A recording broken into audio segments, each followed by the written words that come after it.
Conexões Costeiras Sudeste, debatendo questões oceânicas, climáticas e socioambientais. O projeto Conexões Costeiras Sudeste faz parte da rede Climatizando, que congrega pesquisadores de diversas universidades brasileiras. Coordenado pelo Laboratório de Pesquisa em Política Ambiental e Justiça, o LAPAGE da UFES, o projeto foi contemplado com uma chamada para a COP30 do Pulitzer Center. A ideia é engajar e mobilizar comunidades em ações ambientais e climáticas, além de informar e debater sobre a COP30. Neste projeto, dialogamos com as reportagens do Pulitzer, que trazem inspiração e informações críticas sobre a poluição plástica no oceano e em terra firme, mineração no mar, impacto da extração de petróleo em comunidades costeiras e políticas climáticas. O projeto consiste em uma série de 4 oficinas virtuais e em um grande encontro presencial, com oficinas e um ato público no mar. Cada encontro é uma oportunidade para dialogar com lideranças comunitárias e de movimentos sociais, pesquisadores, profissionais de comunicação e tantos outros que dão vida e corpo ao nosso projeto, enriquecendo o debate e fortalecendo conexões. Nesta 4ª oficina, vamos falar de políticas climáticas, COP30 e Cúpula dos Povos. As reportagens do Pulitzer que iremos apresentar fazem parte de um projeto que aborda as estratégias de negacionismo desenvolvidas pelas indústrias petrolíferas para apoiar medidas efetivas de transição energética. Na primeira, as iniciativas voltadas para a captura de carbono são apresentadas como soluções de baixíssima efetividade, embora tenham sido largamente fomentadas. Na segunda reportagem, os jornalistas defendem que sempre ocorreu uma grande cooptação nas COPs, visto que as petroleiras sempre tiveram um papel ativo na definição da agenda regulatória global sobre questões ambientais e climáticas. As reportagens foram feitas por uma equipe com vários autores, cujos nomes estão passando aí no vídeo. Amy Westerveld é a primeira autora dos 2 trabalhos. Ela está à frente do Drilled, um canal multimídia de reportagens focado no tema da responsabilização climática.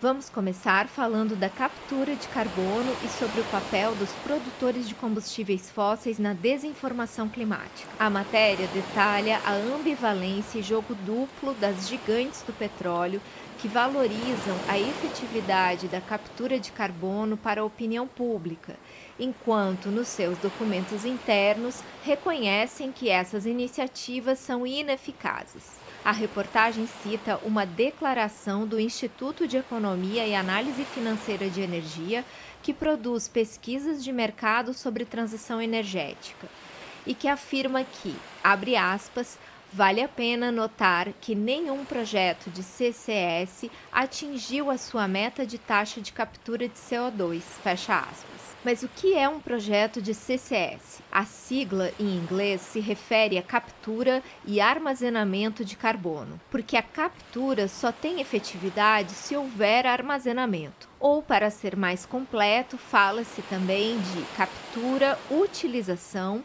e armazenamento de carbono. Além disso, Mark Jacobson, pesquisador da Universidade de Stanford, fala que a CCS, acoplada a uma usina de energia movida a combustíveis fósseis, na verdade, aumenta as emissões de dióxido de carbono e, assim, aumenta a poluição do ar. Segundo o painel intergovernamental sobre mudanças climáticas, o IPCC, mesmo que a tecnologia de captura de carbono seja bem implantada e em larga escala, ela só poderia ser responsável por um pouco mais de 2% das reduções globais de emissões de carbono até 2030. O contexto da reportagem é o processo de investigação realizado pelo Partido Democrata dos Estados Unidos sobre a desinformação climática e as políticas de incentivo fiscal por lá implementadas com base na suposta efetividade desse tipo de medida. Além disso, há pouca ou nenhuma fiscalização para empresas que recebem dinheiro do contribuinte para implementar as tecnologias de captura e armazenamento de carbono, e a grande parte desses incentivos é destinado à geração de mais petróleo. É isso mesmo. É que um dos processos citados como captura de carbono consiste em injetar CO2 no subsolo durante o processo de extração. As falhas e incoerências são grandes e parte do carbono capturado não chega a ser armazenado, baixando ainda mais a efetividade da medida. Os especialistas ouvidos também falam dos riscos de desastres e efeitos nocivos para a saúde pública desse tipo de atividade. O diretor executivo da Agência Internacional de Energia nos Estados Unidos classificou como uma fantasia a compensação das emissões com a captura de carbono.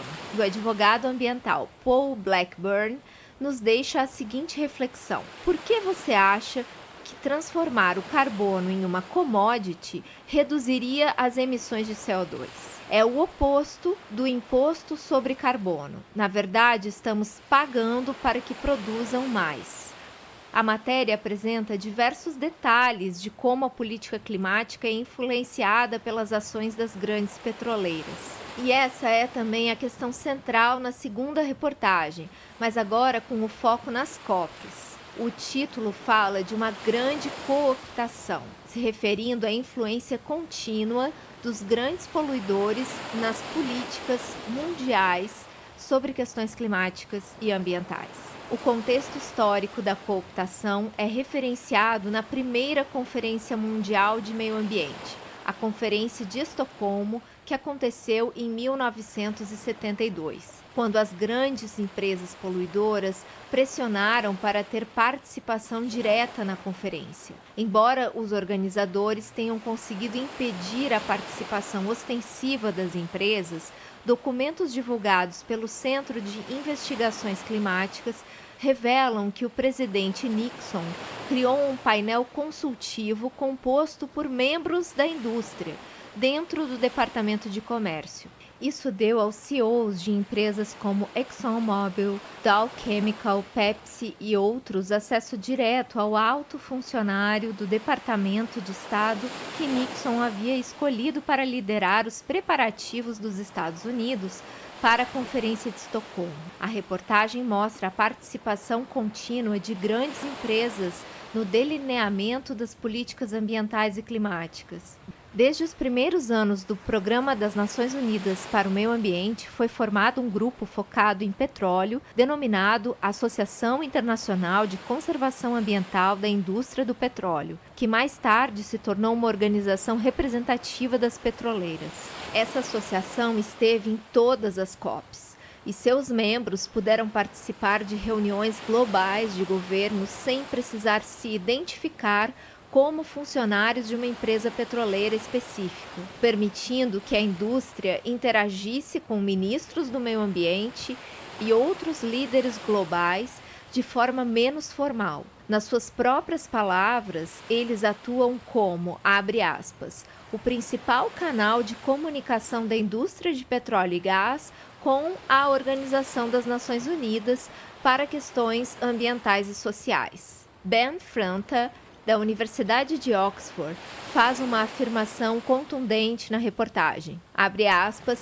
nunca houve um momento em que houvesse uma compreensão pura das mudanças climáticas que não fosse contaminada pela interferência, envolvimento e influência da indústria. Fecha aspas. No Brasil, a Petrobras anunciou em 2024 que injetou 14,2 milhões de toneladas de CO2 nos reservatórios do pré-sal na Baía de Santos. Ela afirma que, abre aspas, além de pioneiro em águas profundas, o programa é o maior em operação no mundo, considerando a quantidade de CO2 reinjetada anualmente. Fecha aspas. O problema é que a própria experiência dos Estados Unidos nos mostra que, quando o CO2 é realmente sequestrado no subsolo, não há garantia de que ele permaneça lá. É possível que ele se mova, vaze por dutos e o monitoramento do processo de início ao fim é bem difícil. Se a empresa não consegue controlar nem mesmo os vazamentos de óleo,